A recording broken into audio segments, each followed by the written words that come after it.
Hi friends, Assalamu alaikum. Welcome to Zuha kitchen.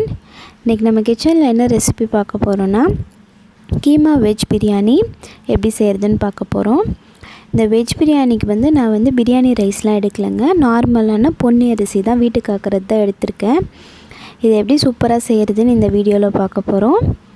அதுக்கு முன்னாடி நம்ம ஜுஹா கிச்சனை ஃபஸ்ட் டைம் பார்க்குறவங்க மறக்காமல் சப்ஸ்கிரைப் பண்ணிவிடுங்க.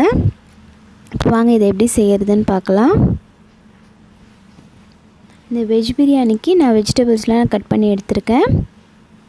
இப்போ இதை எப்படி செய்கிறதுன்னு பார்க்கலாம். இப்போ ஒரு குக்கரில் 4 டேபிள் ஸ்பூன் எண்ணெய் சூடு பண்ணிக்கலாம்.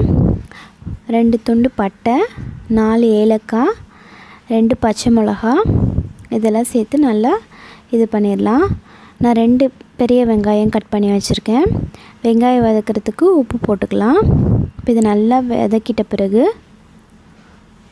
3 ஸ்பூன் இஞ்சி பூண்டு பேஸ்ட் சேர்த்துடலாம். அதை நல்லா ரா ஸ்மெல் போகிற வரைக்கும் வதக்கிடலாம்.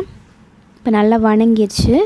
இதில் நான் 2 ஸ்பூன் மிளகாய்த்தூள் காரத்துக்கு ஏற்ப சேர்த்துக்கலாம். கொஞ்சமாக மல்லி இலை, கொஞ்சமாக புதினா இலை இதையும் சேர்த்துட்டு ஒரு பெரிய சைஸ் கேரட், 15 பீன்ஸு, கொஞ்சமாக பட்டாணி ஊற வச்சு எடுத்து வச்சுருக்கேன், அதையும் சேர்த்து நல்லா மிக்ஸ் பண்ணிட்டுடலாம். இதுக்கு நான் இப்போ இன்றைக்கி கைமா போட்டு செய்கிறனால கைமா 150 கிராம் ஆட் பண்ணிக்கிறேன். உங்கள்கிட்ட இல்லாட்டி வெஜிடபிள்ஸ் வச்சு செய்யுங்க. 3 பெரிய சைஸ் தக்காளி கட் பண்ணி வச்சுருக்கேன், அதையும் சேர்த்து நல்லா வதக்கிடலாம். சாஃப்டாக ஆகிற வரைக்கும் வதங்கிட்ட பிறகு அரை லெமன், 2 ஸ்பூன் தயிர் சேர்த்துக்கலாம். இப்போ இதை நல்லா கலந்து விட்டுட்டு இந்த அரிசிக்கு எவ்வளோ அரிசி ஊற்றிருக்கீங்களோ 1:2 ரேஷியோவில் தண்ணி அளந்து வச்சுருக்கேன், அதையும் நான் சேர்த்துட்றேன்.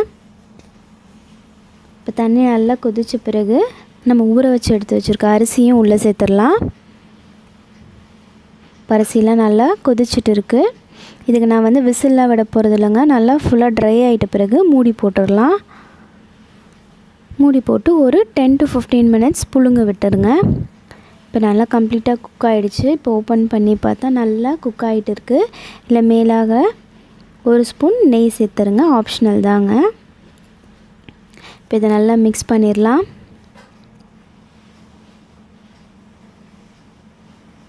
அப்படியே இல்லை மெதுவாக மிக்ஸ் பண்ணி விடுங்க, அரிசி உடையாமல் பார்த்துக்கோங்க.